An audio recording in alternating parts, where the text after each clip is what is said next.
मैं देवों के देव महादेव के चरणों पर प्रणाम करती हूँ। मैं गौरी पार्वती मैया भवानी के चरणों पर प्रणाम करती हूँ। मैं कार्तिक गणेश दोनों भैया के चरणों पर प्रणाम करती हूँ। मैं सभी देवी दुर्गा के चरणों पर प्रणाम करती हूँ। जितने गुरु भाई बहन लोग उनको मैं प्रणाम करती हूँ और महादेव से ही दया मांगती हूँ कि हे महादेव आप सब पर दया कीजिए, पल पल दया कीजिए हे महादेव। गुरु भाई बहन लोग, आज आप लोग मैं माता रानी की कथा सुनाने वाली हूँ। एक गांव में दो बहुएं रहती थी। एक बूढ़ी माँ रहती थी। बहुत गरीब थी बूढ़ी माँ और उनके बेटे जो थे वो दूसरे के गाड़ी चलाते थे। बूढ़ी माँ के बहुत अरमान था कि मेरे घर भी चर्चा पूजा कथा होखे, मगर पैसा के कारण बूढ़ी माँ नहीं करवा पाती थी। बूढ़ी माँ लोग के देखती थी माता के मंदिर में रंग बिरंग के फल चढ़ाते हुए, मगर बूढ़ी माँ के पास इतना है नहीं था कि वो माता रानी को प्रसाद बदल सके। वो मीठा रख ले थी, रोज मीठा लेकर जाती थी और माता रानी को चढ़ाती थी। माता रानी वो बूढ़ी अपना भक्त से बहुत प्रेम करती थी, क्योंकि माँ भाव देखती है। एक दिन माँ ने परीक्षा लेने के लिए बहुओं लोग के माँ ने कहा कि हे बूढ़ी, तुम तो रोज रोज आती हो और रोज मुझे मीठा चढ़ा कर चली जाती हो। आज मेरा मन है कि कल तुम मेरे लिए केला नारियल लेकर आओ। मैं केला नारियल का भोग चाहती हूँ। बूढ़ी माँ चिंता से आती है घर में और आकर गाल पर हाथ रखकर बैठ जाती है। बड़ी बहू कहती है, आप पूजा करके आई और आकर घर में ऐसे बैठ गई, ऐसा क्यों माँ जी? मुझे बताइए, आपके मुख पर चिंता कैसा है? वो सास कहती है, क्या बताऊं, आज देवी माँ ने कहा है कि कल नारियल और केला लेकर आना। तुम बहुत दिन से मीठा के भोग लगा रही हो। सारा बात छोटकी बहू सुनते रहती है। बड़ी बहू कहती है, इतनी से बात के लिए आप इतना चिंता कर रही है माँ जी? आने दीजिए उनको गाड़ी चलाकर, वो जो पैसा लेकर आएंगे मैं आपको दे दूंगी। आप जाके केला नारियल ले जाइएगा और माता रानी को भोग लगा दीजिएगा। बूढ़ी माँ के मुंह पर हंसी आ जाती है और वो केला नारियल, जब उसका पति आते हैं अपना पति से पैसा मांगती है और पैसा मांगकर पति कहता है, इतने पैसा मिला है कि जिसे घर का खर्चा चल सके। माँ जो भोग लगाती वही रहने दो। तले छोटकी बहू सुनते रहती है। वो कहती है, ये बुढ़िया अपने खाने के लिए इसका मन कर रहा है केला और नारियल, ये कह रही कि मैया मांगती है, को मैया केला नारियल मांगती है, ये बुढ़िया अपने खाने के लिए सब उपाय लगेले है। बड़की बहू कहती है, ऐसा नहीं बोलो माँ जी, खाइए जाएंगे तो क्या होगा, मगर उनके बारे में ऐसा मत सोचो।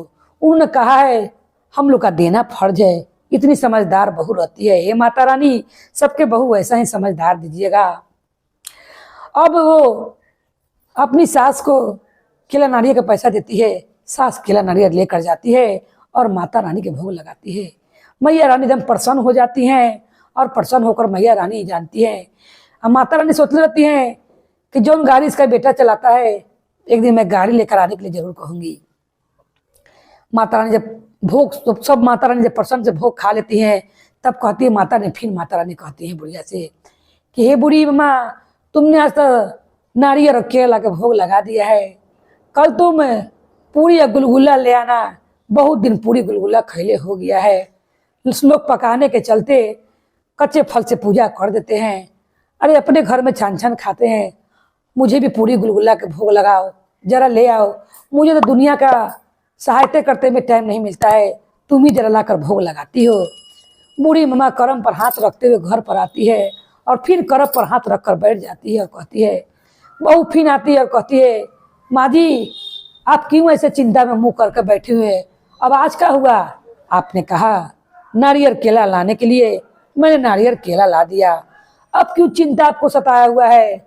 बूढ़ी में बेचारी डरते डरते कहती है, कहूँ ना बहू कहे कि रोज रोज बुढ़िया काका मांग रही है। क्या कहें बहू, माता रानी ने कहा है कि कल पूरी या गुलगुला लेकर आना, अब मैं कहाँ से ले जाऊं? बड़ी बहू कहती है। छोटी बहू ठहाका लगाकर हंसती है कि ये बुढ़िया का मन धीरे धीरे अब पूरी गुलगुला खाने का कर रहा है। छोटी बहू, मगर बड़ी बहू कहती कि आप तन को चिंता ना कीजिए, आज फिर कमा कर लेकर आएंगे पैसा, मैं वो पैसा से माता रानी के पूरी दूध जोरा बना दूंगी और गुलगुला भी बना दूंगी, आप लेकर जाइएगा। सास हंसने लगती है। पति आता है, फिर अपना पति से पैसा मांगती है।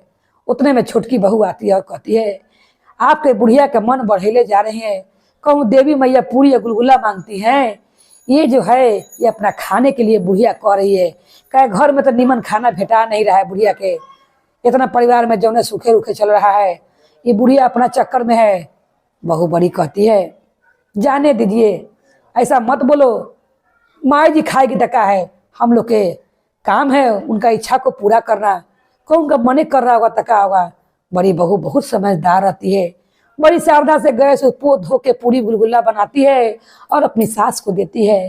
सास पूरी गुलगुला लेकर आती है और मैया को भैरव भैया के भोग लगाकर ठुनिया के गिर जाती है। कहती है, हे माँ, आपने जौन जौन कहा मैंने आपको भोग लगाया।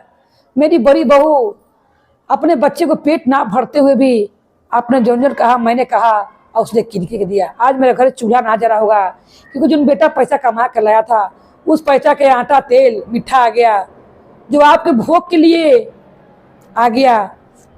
आप मुझ पर कृपा कीजिए। माता रानी कहती हैं, तुम खिया के मुझसे कुछ चाहती हो तो जाओ, कल बेटा से कहना जो दूसरा के गाड़ी चलाता है वो लेकर आएगा, मैं कल उसी पर बैठ के तुम्हारे घर चलूंगी। बुढ़िया खूब खुश हो जाती है कि मैया मेरे घर जाएगी।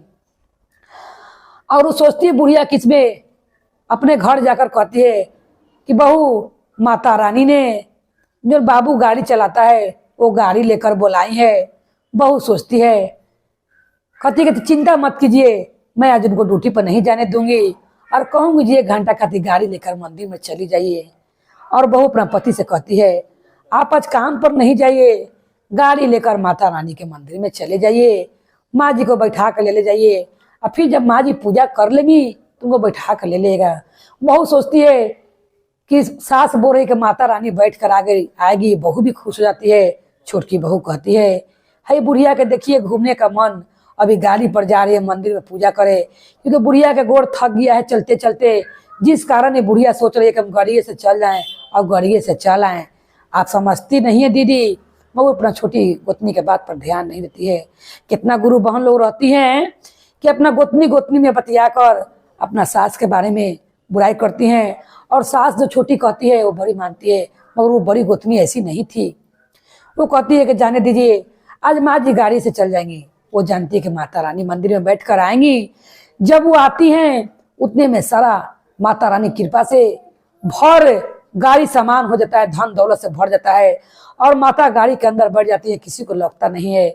गाड़ी पर बैठ के बुढ़िया, माता रानी और उसका बेटा आते हैं, कोई की नहीं लगता है।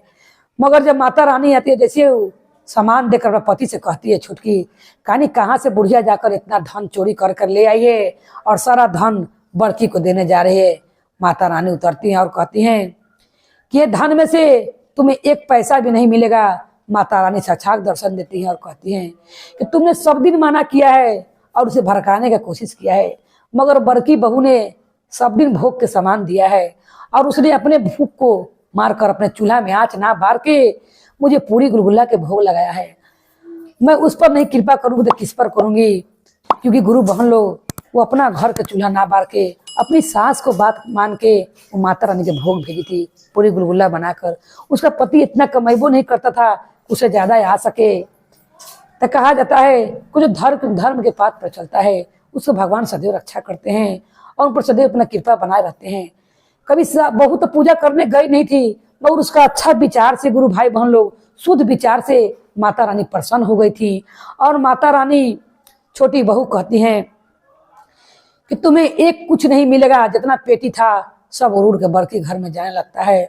और छोटकी गोर पर गिर जाती है और कहती है कि मैंने सास को सोचा कि अपने खाने के लिए मांग रही है, मुझे क्षमा कर दीजिए हे माँ, और मुझ पर भी कृपा कीजिए।